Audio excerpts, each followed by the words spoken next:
Hey guys, Winter Weather Center here with another video, and today I am back, and I'm sorry for how long I've been gone for because of situations that's been happening. But I'm back, and I'm ready to bring you guys the content that you want and the content that you need. And so let's get started.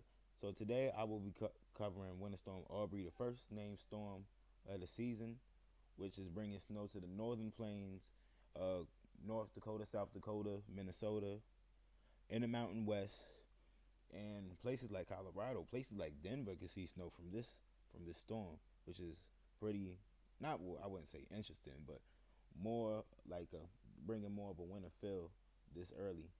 Which not too long ago, 2 years ago, when the storm Aiden came through that area and brought snow to the same places. So it was kind of a repeat, but just with a different name. And it's also the first named storm of the season. So let's get started. As you can see, a lot of winter storm watches highlighted in the dark blue, the darkish blue, as you can see through most of South Dakota and all of North Dakota, basically. As you see, you got a couple winter weather advisories up there, because but the jackpot is really right here. That's why you see those winter storm watches in effect and haven't been upgraded yet in those areas. Um, Minnesota, very questionable in this area right here in Minnesota. We got to see what model data bring in and see how this storm progresses as we get closer to the event. And you see a lot of winter storm warnings. And I think those are advisories too. Not ignore this hot pink, but this pink right here, this is winter storm warnings. You got some in Nebraska. You got some winter storm watches in Nebraska. Couple weather statements. You got frost advisories and freeze watches also for that brutal cold air that's coming through. So let's look at the temperatures before we go anywhere near precip. Before we make any outlooks on the precip and totals and timings and stuff like that. As you can see right now, the temperatures. Wow, that you can see that high just sitting there, bringing that cold air that's going to be supplying for this storm. And as the cold air supplies for the storm, you got the moisture starting to move in, and you can kind of see it's kind of carved out. The cold air is kind of carved out before it moves further east and brings colder temperatures further through there. So let's run this model. Let's run this. And as you can see, you can see that the cold air is expanded as the system moves through. And as we get farther in time, you got cold fronts moving through. Probably a couple showers possible in areas like this. Probably showers and some rain showers as the storm moves through. So let's look at the precip for right now. Let's look at the precip, and let's look at areas that definitely can be affected by the storm. So the precip, that's what people are really wondering, how much and stuff like that. For right now, how I'm not really going into, I would say totals right now, because we got to get a little bit closer to the event to like make definite uh precip totals and how much everybody's going to see. But for right now, I will say that there is fair amount of model consistency where we see the same areas being hit by a lot of snow, and it shows a jackpot in this area right here. Like I said earlier, as you can see, as I highlighted, through this area right here shows a jackpot of every model that's been showing heavy snow. Furthermore, GFS not too long ago showed 30 inches.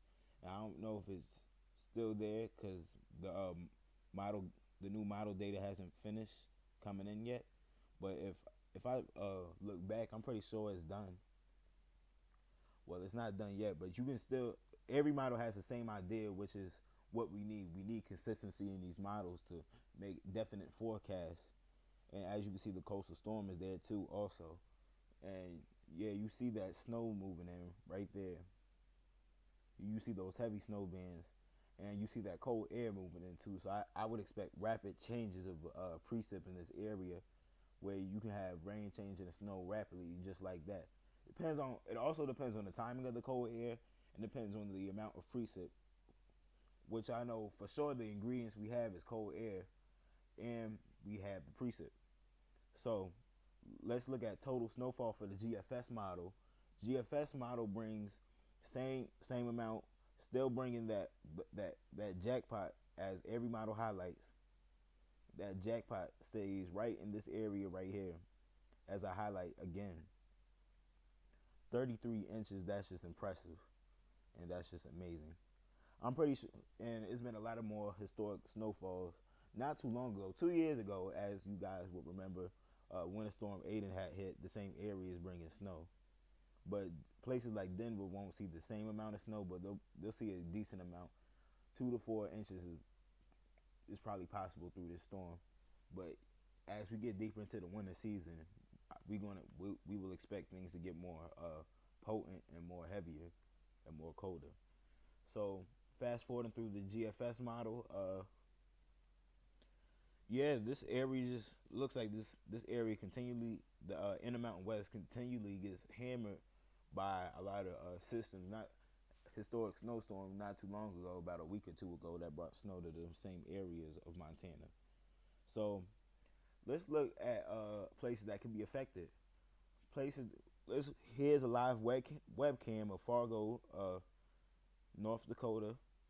As you can see, fairly mild right now.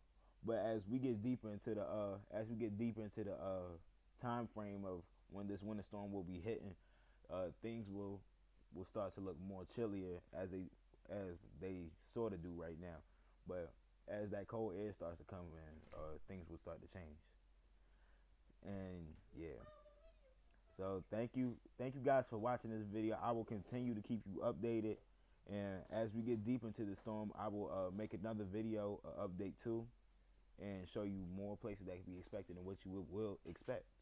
So thank you for watching, and subscribe, like, and enjoy, and feel free to always ask questions as I'm open to, and I hope you guys have a wonderful day.